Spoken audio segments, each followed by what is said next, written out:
सलाहुद्दीन के खिलाफ लोगों को भड़काने पर तवज्जो दो। तुम अदालत कायम करवाओ। अगर विलियम मूसल के फितने में कामयाब हो गया तो सलाहुद्दीन सुलह के लिए मजबूर हो जाएगा और उसके पास कोई चारा नहीं होगा। काजी फाजिल पर कोई भी जुर्म साबित हो गया तो मैं खुद अपने हाथों से इन्हें सजा दूंगा। अगर हम लोग इस बात को यकीनी बना दें कि वो मुजरिम है तो फाजिल के जुर्म का इल्जाम सलाहुद्दीन पर भी आयद होगा। तुम्हारे दिमाग में दर्जनों चालें हैं और तुम उन सब चालों को याद भी रखते हो, है ना? मजहर का मामला मैं खुद संभाल लूंगा कायमास। ये मसला लगता है कि तुम्हारे दिल के करीब है काजी फाजिल। ज़ैनब मेरे लिए कोई आम शख्सियत नहीं है। अगर ये आफत हम पर ना टूटी होती तो यकीनन हम आज एक साथ होते। तो इसका मतलब तुम्हारे चेहरे पर छाई हुई उदासी का सबब यही है। इतने अरसे बाद भी अगर मैं गलत नहीं तो आप उन्हें भुला नहीं पाए।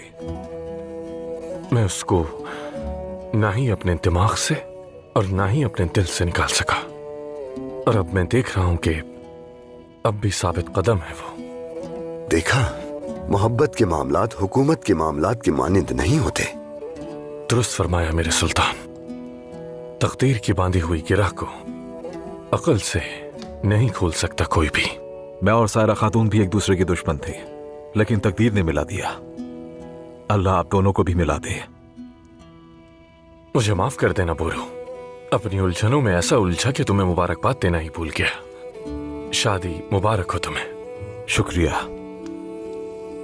हमारी दोबारा मिलने की उम्मीद रखना बेसूद है। मैं चाहता हूं कि ये साजिश बेनकाब हो और मैं ज़ैनब का कर्ज अदा कर सकूं। अगर किस्मत ने तुम दोनों को इतने अरसे बाद मिलाया है तो इसके पीछे जरूर कोई हिकमत होगी। अल्लाह जो तय करता है वही बेहतर है। नहीं रुको, तुम अंदर नहीं जा सकती। मैंने कहा तुम अंदर जाओ और खबर दो, मैं सुल्तान से मिलने आई हूँ। ज़ैनब। मेरे सुल्तान, मुदैया ज़ैनब खातून आई है, खासी नाराज हैं, आपसे गुफ्तगू करना चाहती हैं। मेरे सुल्तान, इजाजत हो तो क्या उनसे पहले मैं जाकर बात कर सकता हूँ? जरूरत नहीं, आने दो। जो आपका हुक्म मेरे सुल्तान।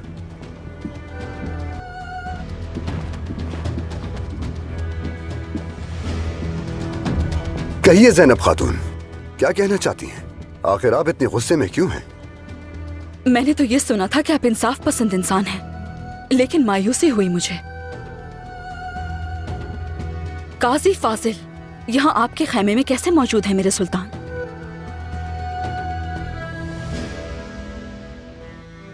तुम तो खुद अपने किले की हिफाजत नहीं कर पाए, फिर शोबक पर कब्जा करने का ख्याल कैसे आ गया?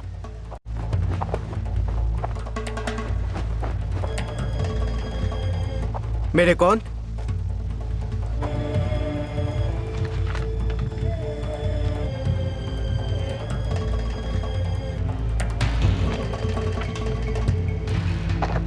देखो ये क्या लिखा है गोगबुरो? गोगबुरो,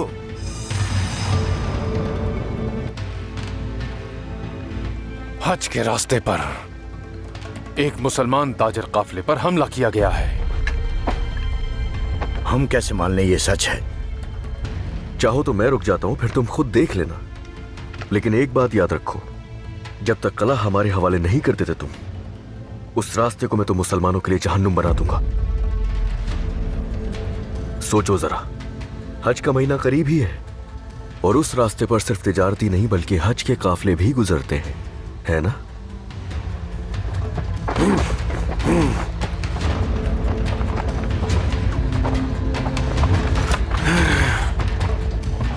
मामला वैसा नहीं जैसा दिख रहा है। हर चीज की एक वजाहत होती है। यूं सबके सामने मुल्जिम को कैद से निकालने का कोई जवाब नहीं बनता।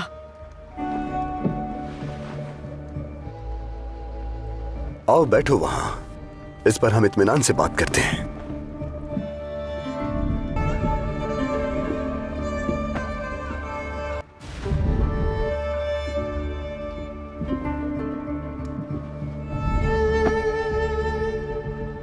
मैं भी कई बार बहतान का शिकार हो चुका हूं। मैं अच्छी तरह जानता हूं कि एक इंसान इन हालात में खुद को कितना फंसा हुआ महसूस करता है। तुम्हारे भाई का मुझे अफसोस है और मेरा फर्ज है कि मैं उन्हें बेनकाब करूं जिनकी ये साजिश है। आपने अदालत के फैसले की खिलाफवर्जी की है। मेरे पास वजूहात हैं। तुम्हें शुबह है कि फाजिल मशकूक है, लेकिन इस मामले से तो वो भी मुतासिर हुआ। जब पुराने फैसलों पर दोबारा तफ्तीश की जाएगी तो सब कुछ वाज़े हो जाएगा। यकीनन हो जाएगा। अगर साबित हो गया कि फाजिल ने कोई जुर्म किया है तो इन्हें सजा मैं खुद अपने हाथ से दूंगा।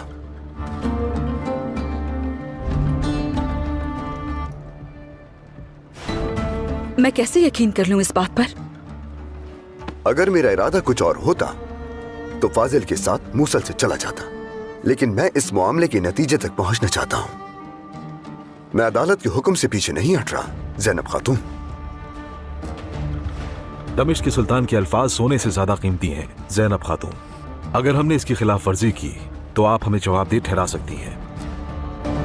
अमीर काइमाज तुम्हारे भाई के मामले को बहाना बनाकर उस इत्तेहाद को रोकना चाहता है जिसे हम कायम करना चाहते हैं। तुम्हारे लिए मेरी राय है कि तुम भी उससे मोहतात रहो। और एक बात याद रखो ज़ैनब खातून, ना ही मैं और ना ही काजी फाजिल आपका दुश्मन है। मैं किसी से भी कोई रंजिश नहीं रखती हूँ। मैं सिर्फ अपने भाई के नाम पर लगे दाग को मिटाना चाहती हूँ। सोना मिट्टी में रहने के बावजूद भी अपनी कीमत नहीं खोता। इंसाफ हर सूरत यकीनी होगा, फिक्र ना करो, ये वादा है मेरा। शुक्रिया, इजाजत दीजिए।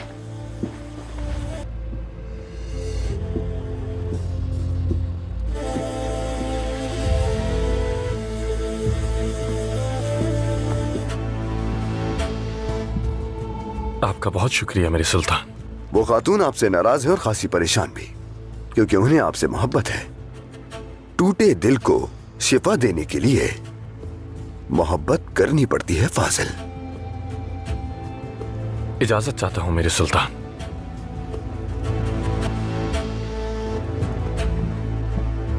जैसा कि आप सब बखूबी जानते हैं, सुल्तान सलाहुद्दीन ने हमारे मोहतरम काजी के फैसले को नजरअंदाज किया और अपने नायब काजी फाजिल को तलवार के जोर पे जिंदान से निकालकर छुड़ा ले गया। ये मुबारक और बाबरकत सरजमीन जिस पर कई अजीम सुल्तान पैदा हुए, आज तक किसी ऐसी जसारत की शाहिद नहीं बनी और ना ही ऐसी बेहुरमती देखी है कभी जिसमें शरीयत के अहकामात पामाल हो। रियासत के दस्तूर और रिवायत के मुताबिक ये भी कतई तौर पर नाकाबिले कबूल है। जो हमारे मरहूम सुल्तान नूरुद्दीन जंगी की रियासत को नजरअंदाज कर रहा है और अपने नाम से एक नई सल्तनत कायम करने की जसारत करने वाला सलाहुद्दीन अय्यूबी अगर आज इतनी जुर्रत कर रहा है तो सोचो कल क्या होगा। मैं आप लोगों से पूछता हूं कि जब वो आलम इस्लाम का रहनुमा बन जाएगा तो उस वक्त कितना जुल्म करेगा। अगर आज उसने हमारी अदालत पर हाथ डाला है तो कल वो हमारे इमलाक और हमारी जमीनों पर हाथ डालेगा और बिलाखिर उसके हाथ हमारी गर्दनों तक पहुंच जाएंगे। बिल्कुल दुरुस्त, अमीर काइमाज ने सही कहा। तो इसलिए सभी मूसल के कायदीन और मुअज़्ज़िज़ीन को हमारे सरों पर मंडलाते सलाहुद्दीन के इस खतरे से आगाह करना होगा और उन्हें सलाहुद्दीन के खिलाफ इत्तेहाद की दावत देनी होगी।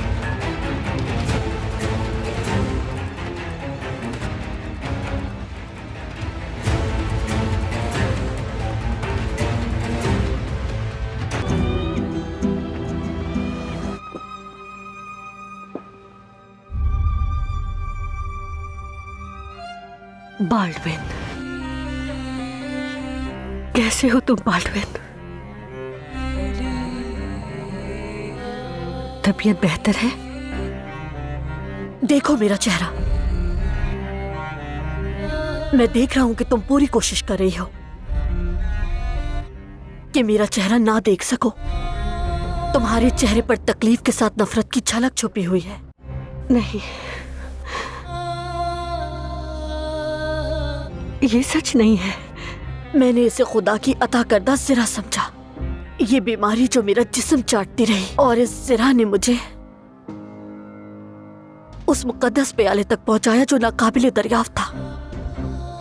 उसने मुझे उस सलाहुद्दीन पर फतह दिलाई जो नाकाबिले शिकस्त समझा जाता था। लेकिन अब क्या हुआ आपा? खुदावन की अता करदा इस ज़रा का असर नहीं, मुझसे क्यों दूर हो गया? ऐसा मत कहो। हाँ? नहीं, तुम ठीक हो जाओगे। नहीं आपा, मैं बहुत जल्द मर जाऊंगा। हर कोई यही कह रहा है, मैं जानता हूं। मैं अब आराम करना चाहता हूं जब तक मेरी ज़रा का जरा भी असर बाकी है। लेकिन इस सब के बावजूद मैं अपनी सल्तनत और शहर के दिफा से दस्तबरदार नहीं हूंगा।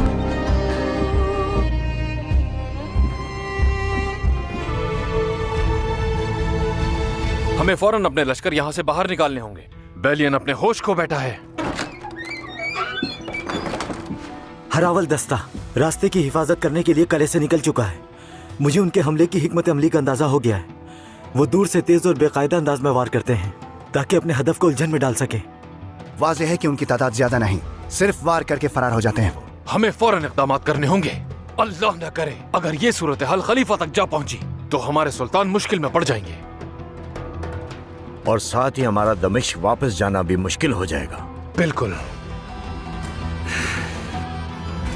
मेरे कौंत, हमारी सख्त से सख्त कोशिश के बावजूद भी सलाहुद्दीन के कमांडर कला हमारे हवाले नहीं करेंगे। मैं जानता हूं, वो ये भी जानते हैं कि हम तादाद में कम हैं। काफिले पे हमला करने पर हमने अपने जिन सिपाहियों को खो दिया, वो भी हमारे लिए एक बड़ा नुकसान है मेरे कौंत। क्या फौज कले से निकल चुकी है? जी बिल्कुल मेरे कौंत, लेकिन कहीं आप वो तो करने नहीं जा रहे जो मैं सोच रहा हूँ। हम बिल्कुल वही करेंगे। करक में ताकत हमारे पास थी, बाहर निकलने पे हमें मजबूर किया, और अब ताकत उनके पास है, इसलिए उन्हें भी बाहर निकालने का तरीका ढूंढ लिया है। मेरे कौंत, एक बार फिर सोच लीजिए। सिपाहियों को तैयार करो मार्कोस, शोबक की तरफ चलेंगे। हम लड़ेंगे। जैसा आपका हुक्म मेरे कौंत।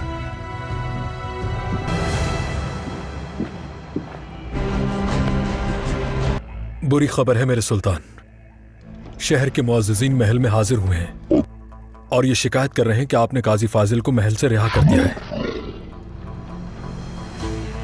अमीर कायमाज इसी मौके की तलाश में था। मेरे सुल्तान, आपके अंदाजे के मुताबिक उन्होंने फितने की आग भड़का दी है। इसीलिए अयूबियों के खिलाफ बाजार में नफरत की फिजा पैदा हो गई है। हलब के अमीर भी अब खामोश नहीं बैठेंगे। हम इसकी असल वजह तक नहीं पहुंच सकते, लेकिन वजह चाहे जो भी हो, लेकिन एक चीज तो वाज़ेह है कि वो सलीबियों से इत्तेहाद एक बार फिर जरूर करेंगे। जरूर इसमें किसी सलीबी का हाथ है। तुम अदालत कायम करवाओ। अगर काजी फाजिल पर कोई भी जुर्म साबित हो गया तो मैं खुद अपने हाथों से इन्हें सजा दूंगा। ये तरीकाकार बिल्कुल दुरुस्त नहीं सुल्तान सलाहुद्दीन, लेकिन हम आपकी बात मान लेते हैं।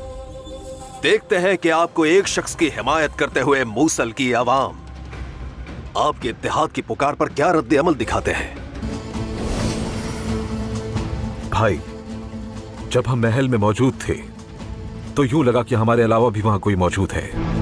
कायमाज उसी जगह देख रहा था और कोई बात छुपाने की कोशिश कर रहा था।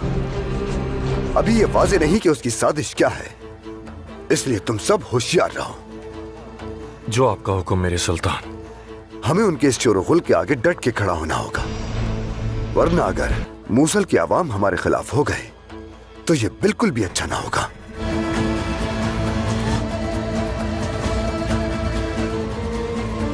सुल्तान सलाहुद्दीन ने मूसल की इज्जत खाक में मिला दी, अदालत का फैसला नजरअंदाज कर दिया। अगर अमीर कायमाज में अकल होती तो वो सुल्तान का साथ देता।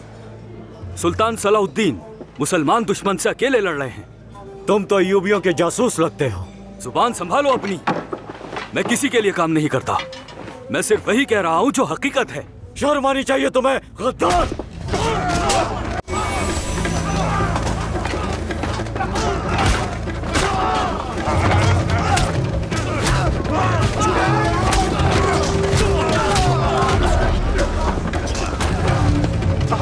होशियार, सुल्तान मौसम तशरीफ ला रहे हैं।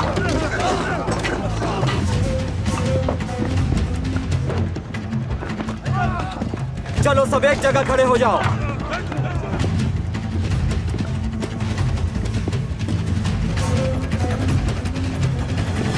इन लोगों को नुकसान पहुंचाने के बजाय मेरे सामने आओ और मुझसे अपनी शिकायत करो। मैं यहाँ मौजूद हूँ। जिन्हें जंगी रियासत के कानून का एहतराम नहीं, हम उन्हें तस्लीम नहीं करते। तुम इस्लामी इत्तेहाद की बात करते हो, लेकिन काम सिर्फ अपने मफादात के लिए करते हो। जुबान संभालो वरना सर जुदा कर दूंगा। मैं खूब जानता हूं कि तुम्हारी लगाम कौन था। बेशक तुम में से कुछ लोग मुखलिस भी हैं, लेकिन याद रखो कि जब भी आग भड़कती है तो अपने गिर्द मौजूद हर एक चीज को राख बना देती है। खूब जान लो कि वो लोग जो तुम्हारे कानों में जहरीली सरगोशियां करते हैं, जो अहले ईमान के दरमियान फितना फैलाते हैं, पूरे आलम इस्लाम में कोई भी ऐसा इख्तिलाफ नहीं जिसके पीछे सलीबियों का हाथ ना हो।